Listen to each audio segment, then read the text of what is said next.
Le titre de ce livre, Les paraboles de notre Seigneur Jésus-Christ. Nous sommes présentement à la 25e partie de ce livre. Il est écrit par le bien-aimé frère Christian Brandt. 25e partie, chapitre 3, petit 2 suite. Chapitre 2, petit 3, sous 4 suite. Mais je pense que nous pouvons appliquer la construction de notre maison au jour de notre vie ici-bas sur la terre. Le Seigneur permet bien des pluies diluviennes et des vents violents qui se jettent contre notre maison. L'épreuve peut arriver de tous côtés. Qu'en est-il alors du bonheur dans notre vie, de notre paix et de notre prospérité? Tout va-t-il s'écrouler comme un château de cartes? Non. Si nous avons orienté notre vie pratique d'après la parole de Dieu, nous verrons que notre maison tient le coup. Et la pluie est tombée, et les torrents sont venus, et les vents ont soufflé et ont donné contre cette maison, et elle n'est pas tombée, car elle avait été fondée sur le roc. Peut-être que des hostilités et des persécutions nous atteindront justement parce que nous lui avons été obéissants. Rien ou presque ne rend plus paisible que la conscience de lui avoir obéi. Ne va-t-il pas nous garantir lui-même pour toutes les conséquences de notre obéissance? Il ne permettra pas que notre maison tombe.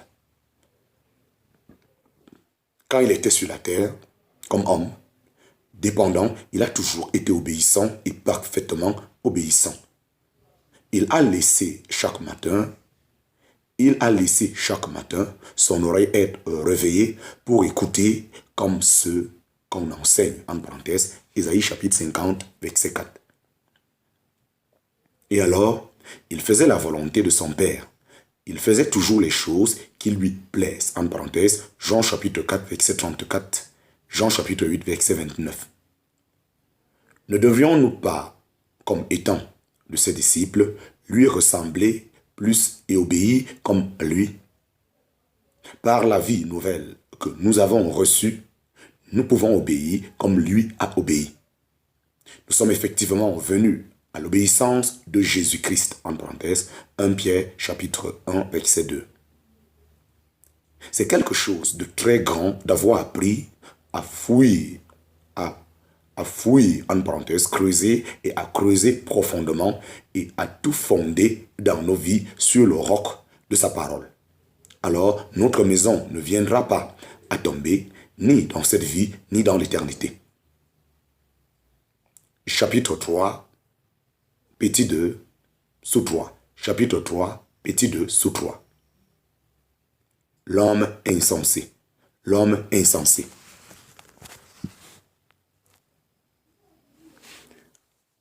Dans le cas de l'homme insensé, il n'est pas parlé de creuser, en parenthèse, ou fuir, ni de creuser profondément, mais il est dit simplement, en citant le texte de Luc pour une fois, mais celui qui a entendu et n'a pas mis en pratique est semblable à un homme qui a bâti une maison sur la terre sans fondement, et le fleuve s'est jeté avec violence contre elle, et aussitôt elle est tombée, et la ruine de cette maison a été grande, en parenthèse, Luc chapitre 6, verset 49. En Matthieu, les paroles du Seigneur sont redonnées. En Matthieu, les paroles du Seigneur sont redonnées de façon détaillée et on ne peut guère en nier un certain caractère dramatique. Et quiconque entend ces miennes paroles et ne les met pas en pratique sera comparé à un homme insensé qui a bâti sa maison sur le sable. Et la pluie est tombée, et les torrents sont venus, et les vents ont soufflé, et ont battu cette maison, et elle est tombée, et sa chute a été grande. En parenthèse, Matthieu chapitre 7, versets 26 à 27. Voilà donc le problème, ce qui est si lourd de conséquences. Entendre et ne pas faire. Cet homme a lui aussi bâti sa maison. Il voulait s'assurer une vie la plus heureuse possible et prendre aussi toutes les précautions pour l'avenir. Pour cela, il entreprend tout ce que les gens font et conseillent en pareil cas. Leur système de protection de la santé et du niveau de vie n'a jamais été autant développé. Le réseau social n'a jamais été aussi dense qu'aujourd'hui. Ne fallait-il pas y parvenir malgré certains risques? Il a bien déjà entendu parler des paroles de Jésus et elles l'ont peut-être impressionné pour un temps comme la foule de ce temps-là. Mais finalement, il n'a pas agi selon ses paroles, mais selon ce que les hommes enseignent et conseillent. C'est ce que le Seigneur Jésus désigne par construire sa maison sur le sable. Y a-t-il rien de plus insensé que d'établir dans le sable sa maison? Toute sa vie, son bien-être et ses peines, ne devrait-on pas attendre plus de bon sens d'un homme?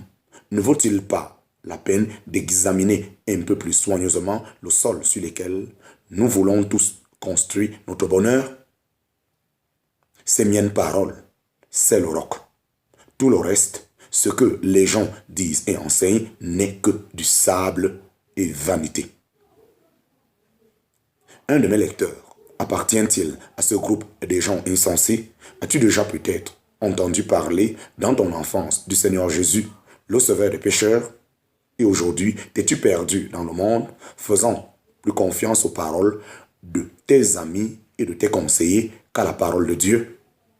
À quoi te servent le succès professionnel, la santé, la prospérité extérieure? Tu as malgré tout construit ta maison sur le sable. Chapitre 3, petit 2, sous 4. Chapitre 3, petit 2, sous 4. Suite tragique. Suite tragique. Il y a 4 points de vue sous lesquels nous désirons considérer les suites de ce comportement insensé dépeint de façon si vivante par le Seigneur. Nous nous sommes déjà occupés dans la première partie de la parabole en rapport avec l'homme prudent, des côtés personnels et temporels d'une part, personnel et éternel d'autre part. Maintenant, il s'y rajoute encore 2 autres aspects qui ont trait tous les deux à un point de vue prophétique. Dans tous ces cas, la maison construite sur le sable est premièrement soumise à une sérieuse épreuve avant d'être détruite. Chapitre 3, petit 2, bas 4 sous 1. Chapitre 3, petit 2, bas 4 sous 1. Le côté personnel et temporel. Le côté personnel et temporel. Voyons d'abord le côté personnel et temporel. C'est souvent déjà dans la vie présente que se montre la folie et la myopie des calculs humains. Il y a telle voie qui semble droite à un homme, mais des voies de mort en sont la fin. En parenthèse, Proverbe chapitre 14, verset 12. Pour Dieu, il suffit d'une forte pluie pour barrer d'un trait les calculs de l'homme. Et voilà que tout prend un coup tout différent de ce que l'on s'était imaginé et de ce que l'on avait désiré. On commence sans Dieu et on finit sans Dieu. Ce n'est pas seulement quand on voit la mort arriver, mais déjà souvent avant. Mais déjà souvent avant qu'on doit apprendre la vérité amère contenue dans ces paroles. Mes jours sont passés, mes desseins sont frustrés, en parenthèse, ou déchirés, les plans chéris de mon cœur. En parenthèse, Job chapitre 17, verset 11. Il est vrai, il reste vrai que ce qu'un homme sème, cela aussi, il le moissonnera. Car celui qui sème pour sa propre chair moissonnera la chair, la corruption, mais celui qui sème pour l'esprit moissonnera de l'esprit la vie éternelle. En parenthèse, Galates chapitre 6, verset 7 à 8.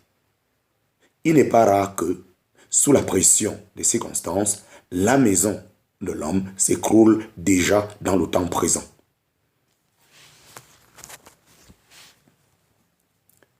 Chapitre 3, petit 2, sous 4 bas 2. Chapitre 3, petit 2, sous 4 bas 2. Le côté personnel et éternel. Le côté personnel et éternel.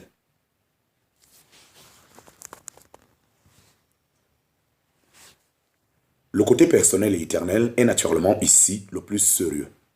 Ce n'est pas à la mort seulement que tous les plans de l'homme s'écroulent, en parenthèse, Somme chapitre 146, verset 4. Mais il y a aussi et encore un après. Après la mort, le jugement, en parenthèse, Hébreux chapitre 9, verset 27. Il y a alors les torrents qui viennent et les vents qui se jettent sur cette maison. Elle ne tiendra pas le coup contre eux, mais elle tombera. Le Seigneur Jésus ne termine pas comme avec la première maison, par des paroles du genre, car elle n'était fondée que sur le sable. Mais il ajoute une phrase courte et bouleversante. Et sa chute a été grande. Celui qui prononçait ces paroles, c'est ce dont il parlait.